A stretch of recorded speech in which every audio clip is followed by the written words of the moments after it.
जिंदाबाद। कलमा शहाद इमरान खान जिंदाबाद, इमरान खान जिंदाबाद। बस कहानी खत्म। खान साहब से ज्यादती हो रही है बस।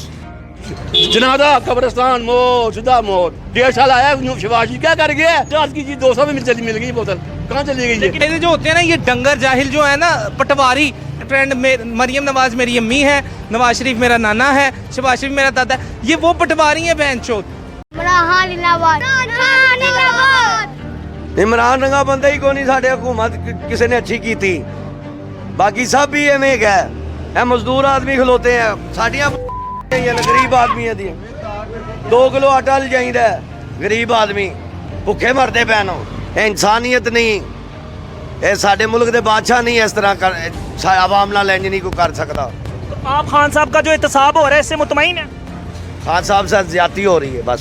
ज्यादती आप समझते हैं सियासी बुनियादों पे बनाए हुए ये केस है? सारे सियासी हैं। कौन है जो खान साहब के साथ ज्यादती कर रहा है, हालांकि वो इस मुल्क के मकबूल तरीन लीडर है? ये हम नहीं कह सकते, हम भाटी में रहते हैं, गरीब आदमी हैं हम, बस ये। तो भाटी में रहने वाले कुछ नहीं कह सकते? यार हम चुप हैं भाई। अस्सलाम वालेकुम। वालेकुम सलाम। सर क्या नाम है आपका? मोहम्मद शहजाद भट्ट। मोहम्मद शहजाद भट्ट साहब, ये बताइएगा कि अगले इलेक्शन में किसको वोट कास्ट करें? कलमा शहाद इमरान खान जिंदाबाद, इमरान खान जिंदाबाद। बस कहानी खत्म। इमरान खान जिंदाबाद। इसकी क्या वजह? साड़ी जान है, हमारी जान है, बात कहानी खत्म। बाजी जनादा कब्रिस्तान मोर शुदा मोर चोर चक्के हैं। तुम्हें आप नहीं पता, मीडिया को नहीं पता, क्या पता मीडिया को क्या करेगा हमारे मुल्क में?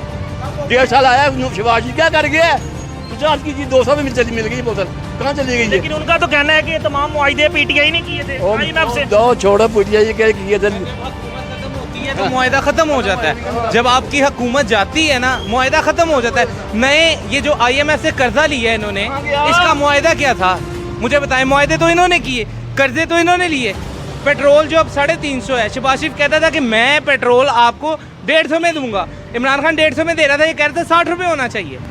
अब 350 ले रही है, अवाम कहाँ से लेगी? मुझे ये बताएं। मुआहदे जो होते हैं ना, ये डंगर जाहिल जो है ना, पटवारी जो नहीं मानते, वो कहते हैं वो आजकल चल रहा है एक ट्रेंड में, मरियम नवाज मेरी अम्मी है, नवाज शरीफ मेरा नाना है, शहबाज शरीफ मेरा दादा है, ये वो पटवारी हैं बहन चोद।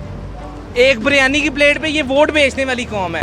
इस कौम का कोई फायदा नहीं है। हाल यही है, इनके ऊपर जूता मारने वाला मुसल्लत होता है।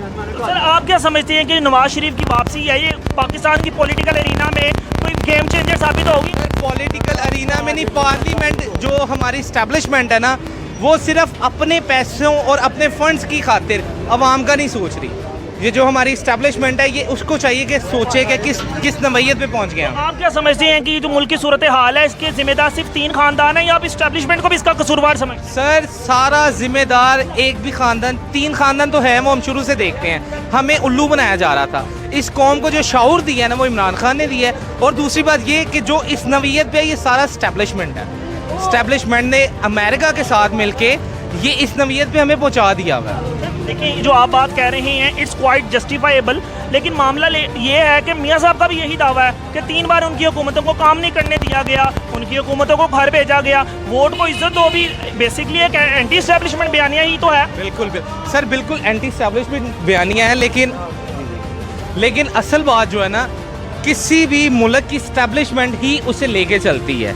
हमारे मुल्क में इस्टेब्लिशमेंट अपना जी आप क्या समझते हैं कि आईन पाकिस्तान से ऊपर भी कोई चीज़ है इस मुल्क? सर आयन पाकिस्तान तो इस मुल्क में है ही नहीं। इस मुल्क में क्या आयन है? सुप्रीम कोर्ट कहता है कि इमरान खान को किसी भी केस में अब आपने अरेस्ट नहीं करना। वो उसी सुप्रीम कोर्ट की अदालत में, हाई कोर्ट इस्लामाबाद में शीशे तोड़ दिए अदालत के। क्या ये तौहीन अदालत नहीं थी?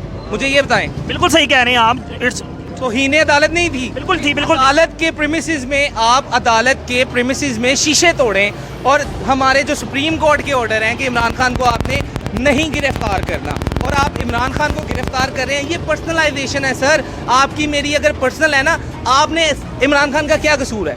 सिर्फ उसने कहा कि एब्सोल्युटली नॉट कि मैं अमेरिका को कभी भी बेस नहीं दूंगा। सर आप नहीं समझते कि ये सियासी बसारत पे क्वेश्चन मार्क है खान साहब की, कि जैसे मिसाल के तौर पर एक तरफ वो कहते हैं कि मैं अमेरिका को बेसिस नहीं दूंगा, दूसरी तरफ खान साहब कहते हैं कि बाजवा साहब मुझे काम नहीं करने देते थे। एक ऐसी ताकत जो शायद आप जिसकी ज़रूरत नहीं है, हम उसका पावर शो कर रहे हैं, और जो ताकत वज़ीर आज़म के पास मौजूद है उसको आप इस्तेमाल नहीं कर रहे। आप इस बात को किस तरह देखते हैं? सर ताकतें सिर्फ 3 होती हैं, एक अदलिया, एक वज़ीर आज़म मुल्क का और एक हमारा चीफ ऑफ आर्मी स्टाफ। ये 3 ताकतें हैं जो पूरे मुल्क को चलाती हैं। जब आपकी अदलिया को काम नहीं करने दिया जाएगा, आपकी पॉलिटिक्स हमारे जितने भी हैं देख लें, आप जितने भी पॉलिटिशियन हैं हमारे, आप उनको अगर गौर से देखेंगे ना तो वो बेचारों के हाथ बंधे हुए हैं।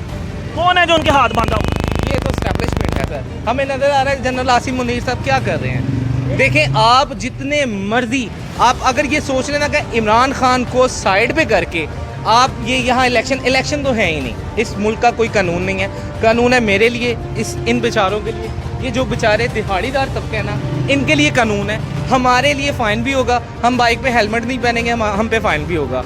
और यहाँ वज़ीरों सफ़ीरों के बच्चे जो मर्जी करेंगे ना, उनके लिए कोई फ़ाइन नहीं है। ये सिर्फ हमारे लिए और हमारे पैसों से ही मुल्क चलता है। इनके बाप के पैसों से मुल्क नहीं चलता। क्या इस मुल्क की अशराफिया को आप क्या पैगाम देना चाहेंगे? सर, मुल्क की अशराफिया को हम ये पैगाम देना चाहेंगे कि डूब मरने का मुकाम है हमारे लिए भी और आपके लिए भी। आपको खुद ये सोचना चाहिए कि हम किस नवीयत पे आगे हैं कि इंडिया जैसा मुल्क जो हमसे डरता था, आज वो कहता है कि इनके साथ जंग क्या करनी है हमने, इनमें आटा बांटे, ये खुद ही लड़ मर के मर जाएंगे। इससे बड़ी बेगैरती नहीं है हमारे।